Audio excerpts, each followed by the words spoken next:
اللہ الرحمن الرحیم والسارق والسارقۃ فاقطعوا ایدیہما صدق اللہ العظیم۔ محترم سامعین، آج کی نشست میں ایک اہم بات کی طرف توجہ دلانا مقصود ہے، جو کہ ہمارے معاشرے کے لیے بہت ہی اہم اور ضروری ہے۔ چونکہ یہ ملک اسلامی جمہوری پاکستان کے نام سے بنایا گیا اور اس کی تعمیر و ترقی کے لیے بھی اسی چیز کا نعرہ لگایا گیا، تو چاہیے تو یہ تھا کہ اس ملک میں اسلامی جمہوری جو نام رکھا گیا ہے اس اسلامی طرز کے مطابق یہاں کے قوانین بنتے، یہاں کی سزائیں اسی قانون کے مطابق ہوتی۔ تو زیادہ نہیں، میں ایک بات کی طرف توجہ دلاتا ہوں کہ قرآن کریم کے 6ویں سپارے کے اندر موجود ہے کہ چور اگر کوئی چوری کرے، وہ مرد ہو یا عورت ہو، کو اس کا ہاتھ کاٹ دیا جائے۔ اس سزا کو ہمارے حکمرانوں نے اور بہت سارے جو اسلام کے لحاظ سے نااہل ہیں، گویا کہ جاہل ہیں، ان سزاؤں کا بڑا مذاق اڑاتے ہیں کہ جی کیسے ہاتھ کاٹ دیا جائے، یہ تو ظلم ہے، یہ تو زیادتی ہے، اور یہ تو معاشرے کے اندر مزید خرابی کا باعث بنے گی۔ اگر آپ کے اندر اسلام کی اہمیت ہوتی، اسلام کی محبت ہوتی، تو آپ کی زبان پر یہ الفاظ نہ آتے۔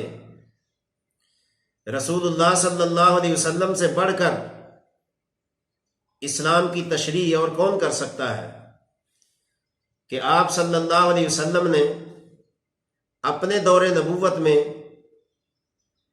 جنہوں نے چوری کی ان کے ہاتھ کٹوائے اور ہاتھ کاٹے گئے، جس کی وجہ سے مدینہ کی ریاست معرض وجود میں آئی۔ اور دوسرا یہ کہ قرآن کریم کے اندر یہ چیز موجود ہے۔ جو لوگ اس پر اعتراض کرتے ہیں، اسلامی کسی سزا پر بھی اعتراض کرتے ہیں، ان کو یہ نہیں نظر آتا کہ یہ قرآن کس کا ہے، یہ کلام کس کا ہے، اس کلام کو کس نے اتارا ہے، کس کے ذریعے اتارا ہے، کس کے سینے پہ اتارا ہے، یہ نہیں نظر آتا۔ تو گویا کہ ہم سزاؤں کا مذاق اڑا کے قرآن کا مذاق اڑاتے ہیں، اللہ کے احکام کا، اللہ کی حدود کا مذاق اڑاتے ہیں۔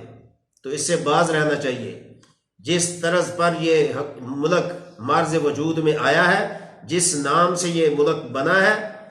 اسی کا یہاں راج ہونا چاہیے۔ تو ایک مسلمان کو یہ چیز زیبا نہیں دیتی کہ وہ اسلامی سزاؤں کا مذاق اڑائے یا ان کا انکار کرے۔ تو نبی اکرم صلی اللہ علیہ وسلم کے زمانے میں یہ چیزیں وجود میں آئیں، لوگوں نے چوری کی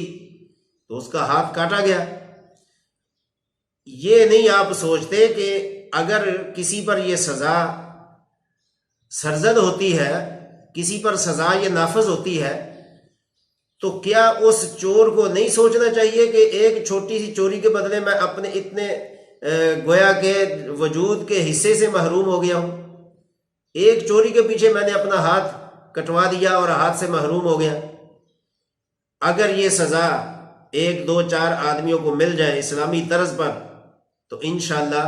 دوسروں کو عبرت اور نصیحت ہو جائے گی، آئندہ کوئی یہ کام کرنے کے لیے 100 مرتبہ سوچے گا۔ تو میں ایک چھوٹا سا واقعہ آپ کی خدمت میں عرض کرنا چاہتا ہوں کہ نبی رحمت صلی اللہ علیہ وسلم جو رحمت للعالمین بن کر آئے، لوگوں کے لیے راحت اور سکون بن کر آئے، لوگوں کو اندھیرے سے نکال کر روشنی کی طرف لانے کے لیے آئے، لوگوں کو امن اور خوشی دینے کے لیے آئے، اور آپ صلی اللہ علیہ وسلم کی آمد کی برکت سے کیا کچھ نہیں ہوا، دشمنیاں دوستیوں میں بدل گئیں، آپ خاندانی دشمنیوں کو ختم کرنے کے لیے دنیا میں تشریف لائے، لیکن وہی نبی صلی اللہ علیہ وسلم جب چور کے ہاتھ کاٹ رہا ہو تو کیا آپ سمجھیں گے کہ یہ شریعت ہے یا یہ مصیبت ہے؟ لیکن اللہ کے نبی صلی اللہ علیہ وسلم نے اللہ کی مقرر کردہ حدود کے اندر کوئی تغیر و تبدل نہیں ہونے دیا۔ ایک بہت امیر قبیلے کی بچی جس کا نام فاطمہ تھا، مخزوم قبیلے کی بچی، اور بہت وہ اپروچ والے لوگ تھے، امیر لوگ تھے، بات چیت کرنے والے لوگ تھے، پنچایتوں میں بیٹھنے والے لوگ تھے، اور ان کا اثر رسوخ تھا۔ ان کی بچی نے جب چوری کی تو رسالت مآب صلی اللہ علیہ وسلم نے حکم جاری فرمایا کہ اس کا ہاتھ کاٹ دیا جائے۔ تو لوگوں نے بڑی بڑی سفارشیں کی، لوگوں نے بڑے بڑے لوگوں کو لا کر آپ صلی اللہ علیہ وسلم کی خدمت میں پیش کیا کہ آپ سفارش کریں، امیر گھرانے کی بچی ہے اور ابھی تک اس کی شادی نہیں ہوئی، یہ ہاتھ سے محروم ہو جائے گی، یہ تو داغی ہو جائے گی، اس کا جسم کا ایک ٹکڑا کٹ جائے گا، یہ دوسروں کے قابل نہیں رہے گی، تو بڑی یہ شرم کی بات ہے، ندامت کی بات ہے، لہٰذا اس کو معاف کر دیا جائے۔ لیکن آپ صلی اللہ علیہ وسلم نے کسی کی بات کی پرواہ نہیں کی اور اس پر حد جاری کی، حتیٰ کہ حضرت اسامہ بن زید رضی اللہ تعالی عنہ بہت ہی پیارے اور لاڈلے صحابی تھے، نبی اکرم صلی اللہ علیہ وسلم ان سے بہت پیار اور محبت اور الفت اور شفقت کا گویا کہ پیار کرتے تھے۔ ان کو بطور سفارش کے نبی رحمت صلی اللہ علیہ وسلم کی خدمت میں پیش کیا گیا کہ آپ سفارش کریں کہ اس بچی کا ہاتھ کٹنے سے بچ جائے۔ تو حضرت اسامہ رضی اللہ تعالیٰ عنہ نے جب نبی اکرم صلی اللہ علیہ وسلم کی بارگاہ میں یہ سفارش پیش کی کہ یا رسول اللہ صلی اللہ علیہ وسلم اس بچی کو معاف کر دیں، اس کا ہاتھ نہ کاٹیں، اس کا حکم صادر نہ فرمائیں، تو رسالت مآب صلی اللہ علیہ وسلم کے چہرہ انور کا رنگ تغیر ہو گیا، بدل گیا۔ آپ غصے سے سرخ ہو گئے اور فرمانے لگے، اسامہ آپ کو پتہ نہیں کہ آپ اللہ کی حدود میں مداخلت کر رہے ہیں اور یہ آپ کو زیبا نہیں دیتا۔ تو اسامہ بن زید رضی اللہ تعالی عنہ جب حضور صلی اللہ علیہ وسلم نے یہ کیفیت دیکھی، اس غصے کا اظہار دیکھا، تو آپ نے فرمایا یا رسول اللہ مجھ سے غلطی ہو گئی ہے، آپ میری غلطی کے لیے اللہ تعالیٰ سے معافی مانگیں اور مجھے اس کی معافی مل جائے۔ اور اس کے بعد شام کو اللہ کے نبی صلی اللہ علیہ وسلم نے لوگوں کو جمع فرما کے ایک خطبہ ارشاد فرمایا مختصر سا، اس میں اللہ تعالیٰ کی حمد و ثنا بیان فرمائی، اور اس کے بعد فرمایا کہ اے لوگو، تم اللہ کی حدود کے معاملے میں مجھ سے تغیر و تبدل کرانا چاہتے ہو، اور یہ تو ایک امیر گھرانے کی بچی ہے، ایک با اثر گھرانے کی بچی ہے، اثر رسوخ والے گھرانوں کی بچی ہے، اس کو کہہ رہے ہو کہ اس کا ہاتھ نہ کاٹا جائے۔ رب کعبہ کی قسم جس کے قبضے میں میری جان ہے، اگر میری بیٹی فاطمہ بنت محمد صلی اللہ علیہ وسلم بھی چوری کرتی تو میں اس کا بھی ہاتھ کاٹ دیتا۔ جس معاشرے میں، جس ریاست میں اور جس ملک میں اللہ کے قانون کی اس طریقے سے پابندی کی جائے تو وہ ریاست کیوں مدینے کی ریاست نہیں بنے گی، وہ کیوں سکون کی ریاست نہیں بنے گی، وہ کیوں امن کی ریاست نہیں بنے گی؟ یہی وجہ تھی کہ رسالت مآب صلی اللہ علیہ وسلم نے مدینے کی ریاست کو دنیا کے سامنے اس انداز میں پیش کیا کہ کائنات کے اندر وہ مثال کوئی پیش نہیں کر سکتا۔ تو لہٰذا اس کے ساتھ ہی اللہ کے نبی صلی اللہ علیہ وسلم نے یہ بھی فرمایا کہ یاد رکھو پچھلی قومیں اسی وجہ سے تباہ ہوئی تھیں کہ انہوں نے امیر لوگوں کو معاف کر دیا، غریب لوگوں پر سزائیں مقرر کی۔ میں آج اس واقعے کی مذمت کرنا چاہتا ہوں جو لاہور موٹر وے پر ہوا، اس قدر المناک، غضبناک، افسوسناک واقعہ ہوا۔ وہ کسی کی بہن تھی، کسی کی بیٹی تھی، کسی کی ماں تھی، اس کے ساتھ جو ہوا، ہمارے حکمرانوں کو شرم آنی چاہیے، حیا کا کچھ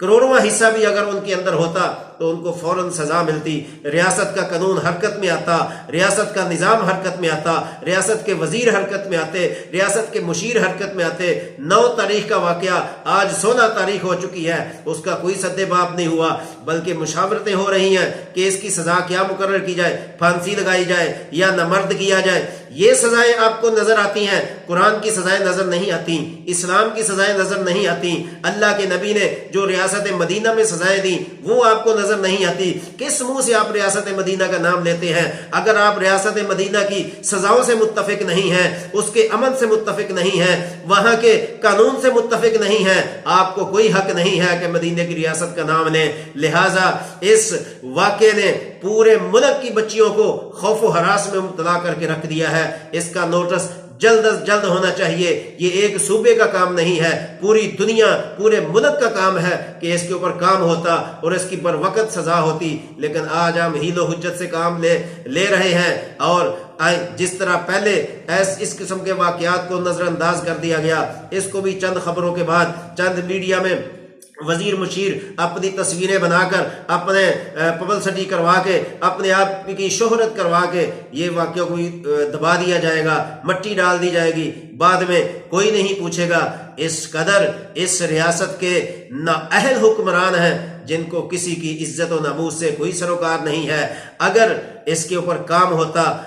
تو آج یہ واقعہ رونما نہ ہوتا، لیکن کیا کیا جائے، جن کی وجہ سے اللہ نے ہمیں ایمان بخشا، جن کی وجہ سے آج ہم مسلمان ہیں، ہم تو ان کے لیے کوئی کام نہیں کر سکتے۔ چند دن پہلے محرم ہی کے مہینے کے اندر صحابہ کی گستاخی، صحابہ کی بے ادبی ہوئی، کسی وفاقی وزیر، کسی صوبائی وزیر یا وزیر اعلیٰ کی طرف سے ان کی مذمت کا ایک لفظ نہیں زبان سے نکلا۔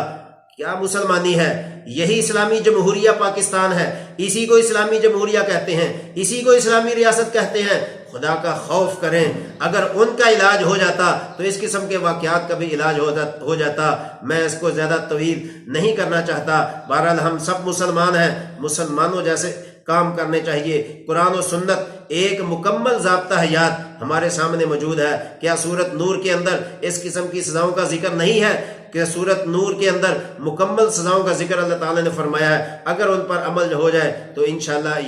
یہ ملک مدینہ کی ریاست بھی بنے گا، امن و سکون اور خوشحال پاکستان بھی بنے گا۔ اللہ تعالیٰ ہم سب کو عمل